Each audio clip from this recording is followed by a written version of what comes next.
तर माझं म्हणणं सगळ्यांना हेच आहे का आपण ना दुसरे गुरुवांचं पण नामस्मरण केलं पाहिजे, कट्टरपंथी नाही व्हायला पाहिजे. मी हे नाही म्हणत का तुम्ही साईबाबांनाच मानलं पाहिजे, दुसरं कोण नाही वगैरे.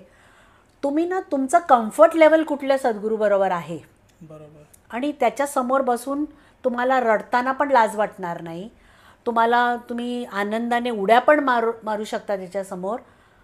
असा ज्या गुरुबरोबर तुमचा भाव असतो ना त्याला धरून ठेवा. करेक्ट. कारण हे सगळीकडे तुम्ही जाणार तर सगळे काय म्हणणार, हो भटकण झाली बघ आता बाबा होते, आता इकडे, आता तिकडे, आता तिकडे. तर मी तेच सांगितलं की हे असं काही नाही आहे. माझ्या गुरुने सांगितलं आहे, आत्ता माझं झालं, मी तर आता आहेच तुझ्याबरोबर, करेक्ट, आता पुढे पण पाऊल वाढव. आणि दुसरे सद्गुरू पण आहेत, जसं सांगितलं ना की हे सगळे देवाचे अंश आहेत, आपण ह्याच्यात फरक करू शकत नाही. मग गगनगिरी महाराज, ओके, हे लेटेस्ट झालं 15-20 दिवस अगोदरचं.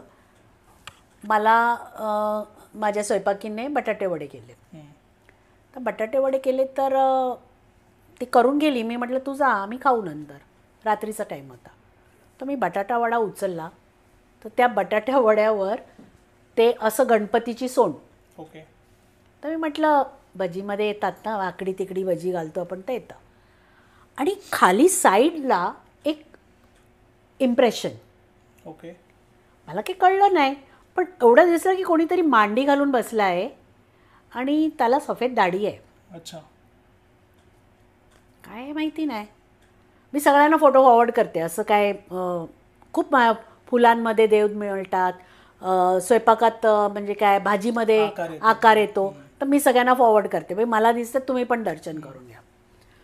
तर माझ्या भावाने ते बघितलं आणि सांगितलं की तू खाली ती आकृती पाहिलीस का, ती तर कसली मोल्ड झालेली नाही आहे, ती तर छापलेली आहे.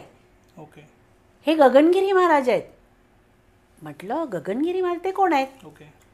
पण त्याने आपल्या लाईफमध्ये गगनगिरी महाराजांना स्वतः बघितलेलं. जेव्हा तो BSTमध्ये होता तेव्हा त्याने लास्ट स्टेजवर होते, तेव्हा ते त्यांचे भक्त त्यांना पालखी वगैरेमध्ये घेऊन जायचे, तेव्हा त्यांनी त्यांचे दर्शन केलेले आहे. तर त्याला बरोबर कळलं की हे गगनगिरी महाराज आहेत. त्याच्या अगोदर बाबांनी मला सांगितलं, साईने, एक और सद्गुरू तुम्हारे साथ जुड़ेगा. ओके. तर म्हटलं अभी और एक, कौन होंगे. काही नाही, चुप. थोड्या वेळाने माझ्या कानात अशी आवाज आली, गगनगिरी महाराज. ओके. आता पुन्हा हे कोण, चालू पुन्हा रेकी सुरू, गगनगिरी महाराज. आणि त्यात दरम्यान ते बटाट्या वड्यामध्ये ते इम्प्रेशन आलं. माझ्या भावाला मी दाखवलं, म्हणे आता गगनगिरी महाराज आहेत. म्हटलं आता त्यांचं कुठे जायचं, कपोलीला. ओके. तिकडे जायचं. ठीक आहे, आपण जाऊ तिकडे. त्याने मला सांगितलं गुगलमधनं तू त्यांची फोटो काढ आणि हे मॅच करून बघ. आम्ही जाणार होतो 5-6 माणसं कपोलीला. इन्स्टंट प्रोग्राम, म्हणजे आज आवाज आली की गगनगिरी महाराज, 2 दिवसात प्रोग्राम तयार, जायचं यायचं. तर मी विचार केला आपण एक रात्र तिकडे राहूया. कारण कुठल्याही देवस्थानला गेलं तर तिथे राहून तिथली एनर्जी घेणे खूप महत्त्वाची असते. जायचं, पाया पडायचं, धावत यायचं, काय अर्थ नाही आहे. पण योगायोग असं झालं की माझे मिस्टर बोलले मला तर जमणार नाही, मला 2 सुट्ट्या मिळणार नाही, तर मी ड्रॉप आऊट. पण माझ्याबरोबर जे इतर लोक होती ते बोलले आम्ही आहोत, आपण जाऊया. नेमकं आम्ही दुसऱ्या दिवशी निघणार आहोत. तर माझ्या भावाचा मेसेज येतो, I am down with bad cough and cold and I am having fever, so our program is cancelled. मी गगनगिरी महाराजांना सांगितलं हे काय आहे. ते म्हणायला लागले की थांबायचं नाही, यायचंच आहे. ओके. पण मी म्हटलं मी कोणाबरोबर जाऊ, कारण मी एकटी एवढं लांब प्रवास करू शकणार नाही कपोलीला. आता एकटी जाणार म्हटलं तर तिथे राहण्याचा तर काय प्रश्नच नाही आहे, आपल्याला येणं जाणंच करायचं आहे. मी माझ्या मिस्टरांना सांगितलं रडून, हे बघा सगळ्यांचा प्लॅन कॅन्सल झाला. काय झालं म्हणे. मी म्हटलं हे असं असं झालं आहे, पण मी थांबणार नाही, कारण मला बाबाने सांगितलं आहे का तुला उद्याच्या उद्याच जायचं आहे. काय तिकडे घडणार आहे मला नाही माहिती आहे, पण मला जायचं आहे. तर तुम्ही ना मला उबर ओला पण जाते तिकडे, मला बुक करून द्या, मी घेऊन जाते. काय मला माहिती नाही मिस्टरांच्या मनात आलं, म्हणे मी तुला घेऊन जातो. ओके. म्हटलं वा. म्हणजे पण रात्र आपण थांबू शकत नाही, कारण येणं जाणंच करावं लागेल. मी 1 दिवसाची सुट्टी घेईन. त्यांनी ती गाडी बुक केली, प्रायव्हेट गाडी बुक केली. तर ओला उबरची गरज नाही आहे. माझा आहे ट्रॅव्हल एजंट ओळखीचा, तो ड्रायव्हर पण व्यवस्थित देणार, सगळं देणार, आपण त्याच्यातच जाऊ.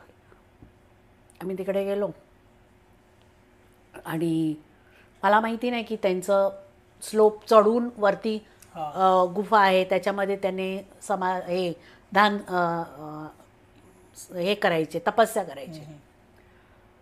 आणि मी गेली आणि चढायला लागली.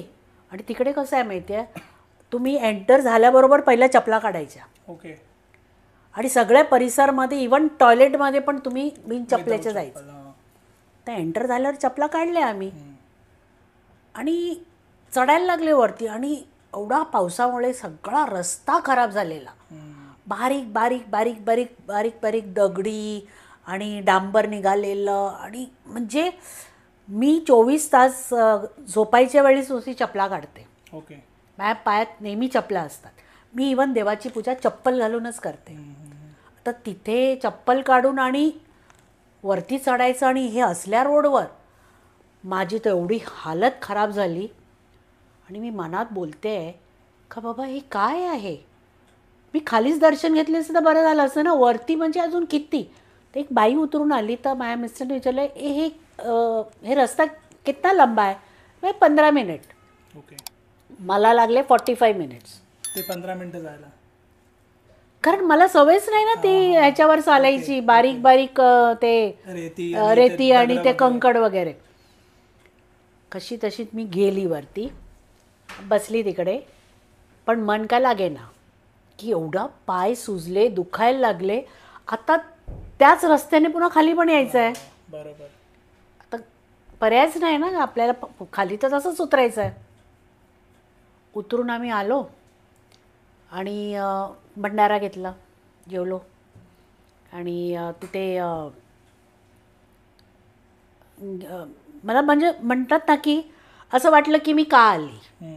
टू बी व्हेरी ऑनेस्ट, आपण देवाबद्दल बोलतोय, सद्गुरूबद्दल बोलतोय, जे खरे भाव आहेत तेच म्हटले पाहिजे. मी महान आहे, मी श्रेष्ठ आहे असं काही नाही.